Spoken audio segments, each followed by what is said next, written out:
Bienvenue à tous dans ETV Newsweek, voici les titres. Justice, le chanteur Dominique Panol devant les assises cette semaine pour le meurtre de son fils de 18 ans. Un homme abattu à son domicile devant sa femme et son enfant, une violence de trop qui a eu lieu au Gosier lors d'un braquage.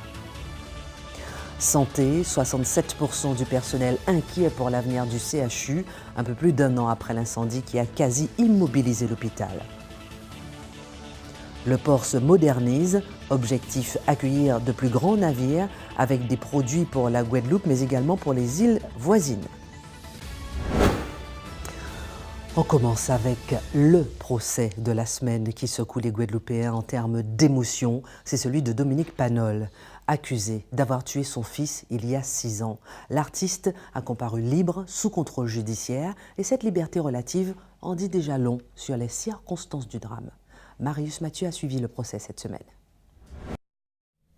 Et il aura fallu attendre 5 jours d'audience, de plaidoirie, de témoignages et aussi 5h30 de délibéré dans ce procès d'assises pour que le magistrat prononce la peine de 12 ans de prison à l'encontre de Dominique Panol et 1 an avec sursis pour sa compagne présente sur les lieux du drame. Je vous rappelle que l'ancien membre du groupe Cassave est accusé du meurtre de son fils Terence, 18 ans au moment des faits. C'était en 2013 à la suite d'une dispute au domicile familial et il est important pour bien comprendre le dossier de se souvenir à quel point la réputation du fils de Dominique Panol a été salie pour tenter de justifier le geste fou du père qui tire à bout portant sur son fils. Terence était en effet décrit comme un garçon violent, toxicomane, dangereux et le père n'aurait eu d'autre choix le jour de la dispute que de le tuer pour sauver sa peau et celle de sa famille selon ses termes. Il aura fallu du travail de la part de la cour pour ressortir une toute autre vérité, celle d'un garçon ayant d'abord souffert de l'absence de son père à milieu d'être le monstre incontrôlable, un point capital selon son propre frère. Tout ce qui s'est dit depuis le début, tout le monde le sait d'ailleurs, c'est un secret de polichinelle. Tout ce qui s'est dit était simplement la version reprise par le mis en cause et ses alliés et qui était de nature à dresser un portrait d'une bête qui était venue agresser tout le monde à la maison. Heureusement, il y a une justice dans ce pays et le dossier a bien prouvé que c'était faux. Et tous ceux qui connaissaient Terence ont attesté avant, pendant et attesteront de qui il était. C'était un jeune de 18 ans. Et comme vous le savez, tué par son père le 10 mai 2013. Ceux qui le connaissaient savent qui il était. Simplement, on est ici, nous, 6 ans après, pour honorer sa mémoire, en fait. Et il était important qu'on mène ce combat pour rétablir des vérités, non seulement sur sa personnalité, mais sur le déroulé des faits. Et Dominique Panol avait plaidé la légitime défense, voire l'accident pour justifier ce coup de fusil meurtrier. L'avocat général n'y a pas cru du tout. Tout a été monté pour diaboliser Terence, a-t-il affirmé, rappelant au passage que dans ce dossier, seul un coup de poing porté un jour sur son père à l'âge de 14 ans permet d'affirmer qu'il était violent. Aussi le fameux coutelas avec lequel le jeune Terence aurait menacé sa famille. L'avocat général a prouvé que ce n'est pas Terence, mais bien la compagne de Dominique Panol qui s'en serait saisie le jour du drame. Enfin, dans sa plaidoirie, l'avocat général a démontré avec force que la légitime défense ne tenait pas, puisque l'acte serait alors par définition volontaire. Et M. Panol a tenté de plaider l'accident. Pourquoi ne pas tirer en l'air pour lui faire peur? Pourquoi ne pas lui tirer aussi tout simplement dans le pied? s'est écrié l'avocat général avant de rappeler qu'il faut exercer 3 kilos de pression sur la détente pour provoquer le coup de feu, balayant de ce fait l'accident. Un dernier point important était soulevé aussi lors du procès, celui de l'examen toxicologique. L'avocat général a tenu à rappeler que le fils accusé d'être un toxicomane présentait un taux de cannabis dans le sang très inférieur à celui du père qui lui aurait alors montré le mauvais exemple tout au long de sa vie. À 64 ans, Dominique Panol, déjà très affaibli par un cancer, n'a pour l'instant pas fait appel de la décision du juge. Le chanteur a été conduit en détention après l'audience. Une fois encore, un braquage meurtrier a eu lieu sur notre île. Ça s'est passé au Gosier il y a une semaine. La victime a été abattue chez elle. Il y avait une trentaine d'années. Une enquête est en cours. Grégoire Trutman était sur place. Oui, je suis actuellement dans le secteur de Champagne, au Gosier, où un homme a été tué dimanche soir, autour de 21h, à son domicile, et sous les yeux de sa compagne, et alors que son enfant de 5 ans dormait au même moment dans la maison. Alors nous avons encore assez peu d'informations sur la victime. Il s'agirait d'un homme de 28 ans, il s'appelait Dimitri Zami. Ses amis l'appelaient Zampache ou alors Zindien. Il était passionné de motocross et avait monté il y a quelque temps une entreprise de réparation de véhicules et de revente. Il était connu dans son quartier pour s'occuper très bien de sa famille et pour une grande générosité. Alors le quartier est encore sous le choc. J'ai pu recueillir le témoignage d'une voisine. C'est elle qui a apporté les premiers secours à la victime et elle a accepté de témoigner mais uniquement à visage masqué. C'est mon copain qui m'appelle et qui me dit chérie, il y a un braquage à côté. Alors, et quand on est sorti, on a appelé le SAMU et tout, on a vu le garçon en train de nager dans son sang, quoi. Donc on a essayé d'appuyer, compresser et tout. Je dis Zampache, qu'est-ce qu'il y a, Dimitri, qu'est-ce qu'il y a et tout. Après, il a dit ça va, ça va. Mais quand le SAMU est arrivé, on a juste constaté qu'en fait il est mort et vraiment, des fois t'as peur. Hein. Je vais mentir, là, je suis inquiète.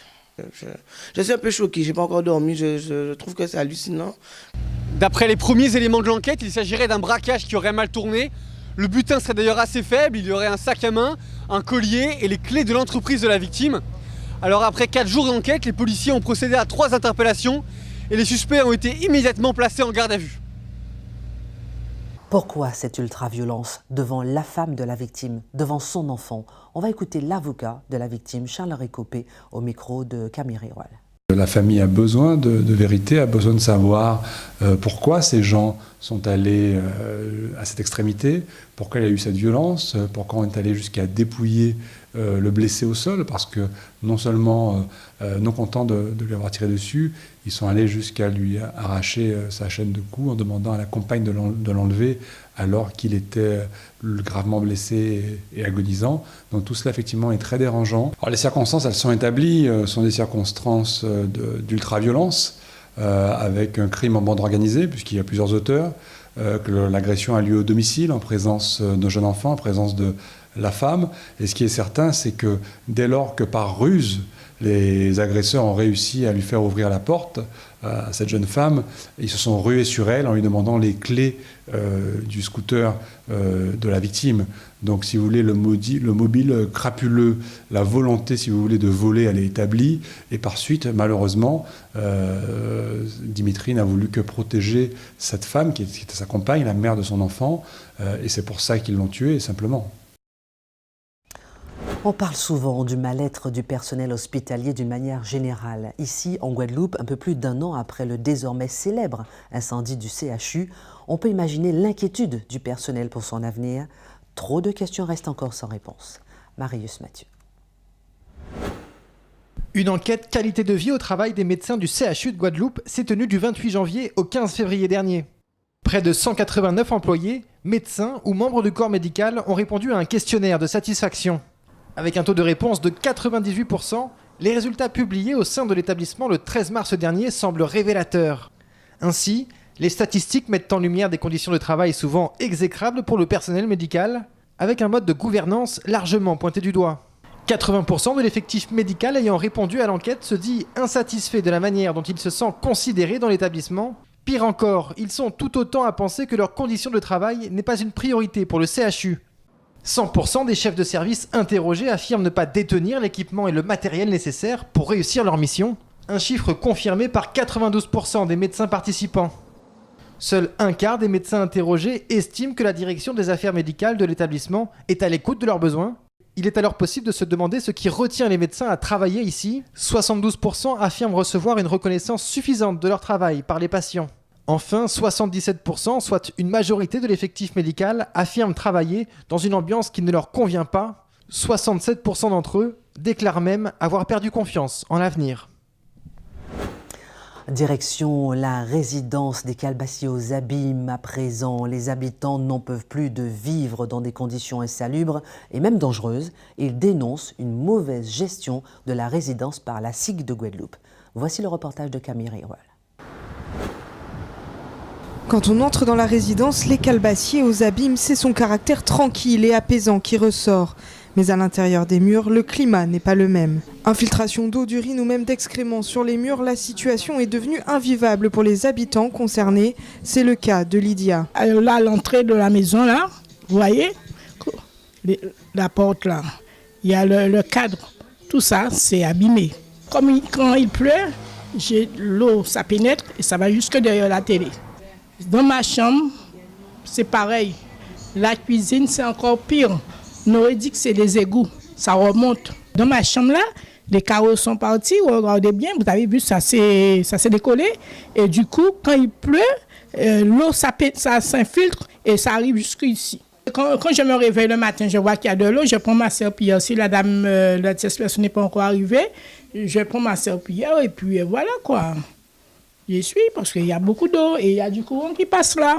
Alors là, si vous regardez là, vous voyez où il y a la marque? Il y a une marque jaune là. Alors dites-moi bien, si ce n'est pas de l'urine, c'est quoi et ça sent? Il y a quelque chose qui ne va pas là. C'est fort. Dès qu'on entre ici, là, même je suis là, je prends l'odeur.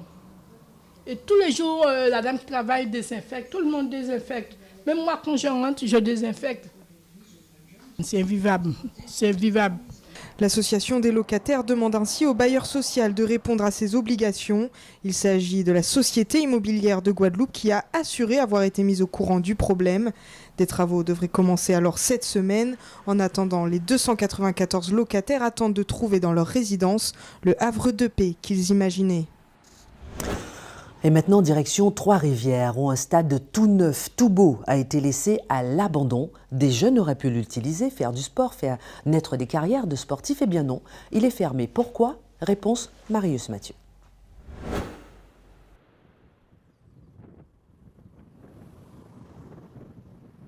Cette longue fresque colorée, représentant des icônes, située sur un boulevard d'écoliers à Trois-Rivières, cache en réalité une toute autre histoire.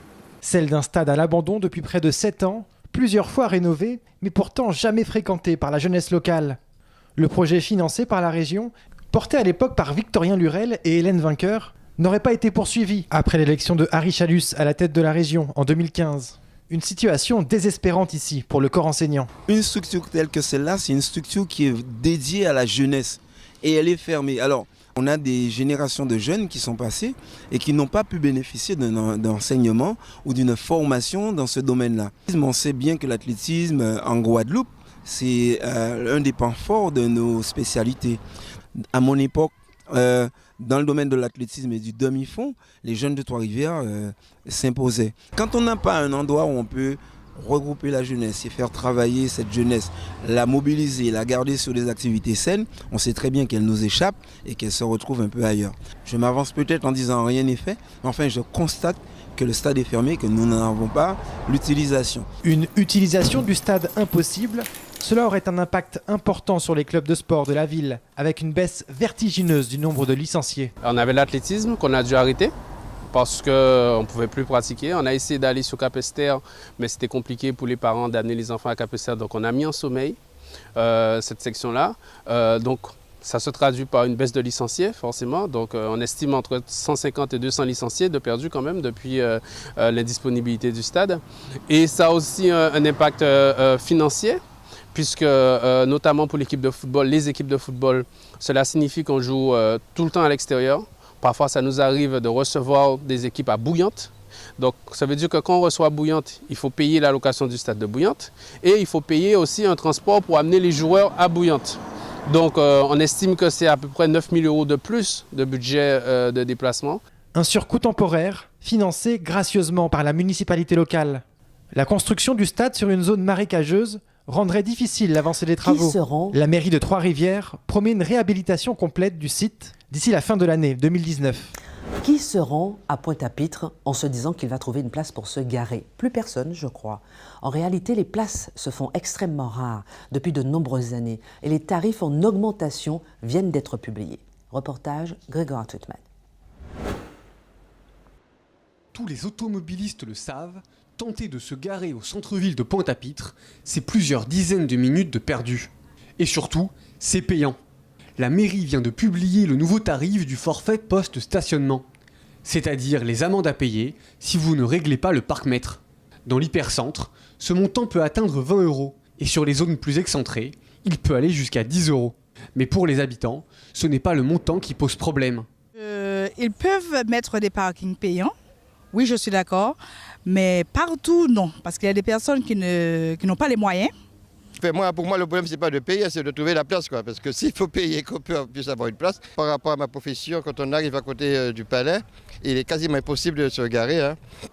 Donc par ailleurs, bon, il y a des parkings mais qui sont éloignés et il n'y a pas de moyen de transport qui puisse nous conduire au travail, quoi. Cette nouvelle tarification permettra-t-elle de libérer des places? La mairie s'en est donné les moyens, car tous les parcs-mètres devraient être fonctionnels d'ici lundi. Un port reste le poumon économique d'un pays. C'est de là qu'arrivent les nombreuses marchandises indispensables pour notre quotidien. Et chez nous, en Guadeloupe, le grand port maritime a un objectif, accueillir de plus grands navires pour alimenter la Guadeloupe, mais également les îles voisines. Reportage de Grégoire Twitman. Un nouvel équipement inauguré en grande pompe. Le grand port dispose maintenant d'un 4e portique de déchargement des containers. Il permettra d'accueillir de plus grands cargos pour un coût total de 10,7 millions d'euros. Une nécessité pour les transporteurs clients du port. Le commerce mondial se développe et CMA-CGM a certainement son développement qui continue à se développer dans cette partie du monde.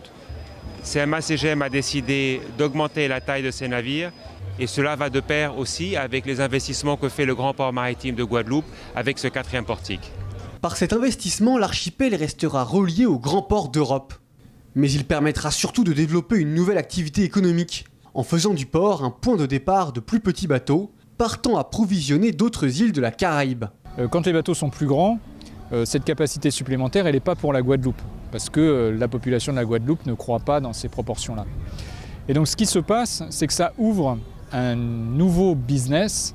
Ce sont des conteneurs qui sont toujours sur ces bateaux-là, mais qui ne sont pas destinés à la Guadeloupe, et donc ils vont être déchargés ici et rechargés vers les autres petites îles qui ne peuvent pas accueillir cette taille de navire.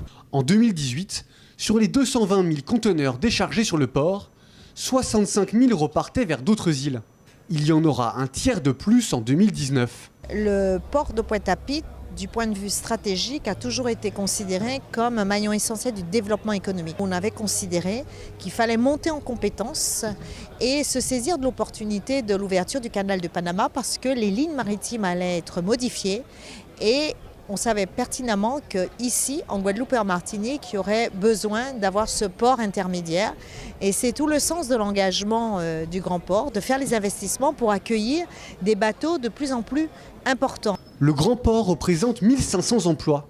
Et le développement de cette nouvelle activité pourrait augmenter considérablement ce chiffre.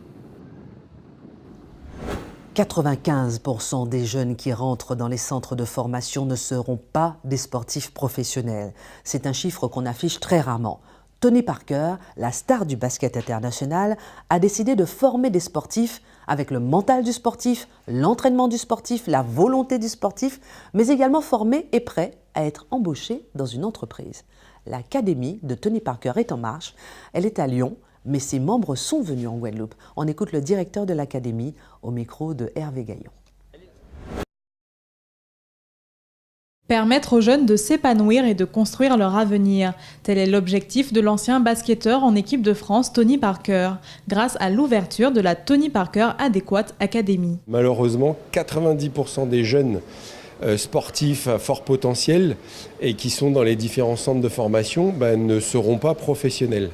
Et Tony a voulu qu'on mette tout en œuvre pour ne pas les laisser sur le bas-côté et faire en sorte qu'on puisse les accompagner du mieux possible. C'est justement dans l'optique d'accompagner nos jeunes Guadeloupéens que l'équipe de la Tony Parker Adequate Academy a tenu à présenter son concept face à un public qui a répondu favorablement à l'appel. Il a voulu, à travers ces structures, mettre tout en œuvre pour réinvestir en France, apporter au basket et, pour l'académie, s'adresser aux jeunes en leur disant « Le haut niveau existe, vous avez des possibilités, mais c'est très dur, tout le monde n'y va pas. Et l'académie peut en tout cas vous aider dans le cas où vous ne réussissez pas à ne pas rester sur le côté et à continuer votre passion qu'est le basket et tout en maintenant vos études en place. Le concept innovant de la Tony Parker Adequate Academy ouvrira ses portes à Lyon en septembre prochain et accueillera de jeunes basketteurs, garçons et filles âgés d'au moins 15 ans. L'académie sera opérationnelle dans les mois qui viennent et première rentrée scolaire, elle aura lieu en septembre. Voilà, merci à tous de nous avoir suivis. Excellente semaine, bien sûr, sur ETV.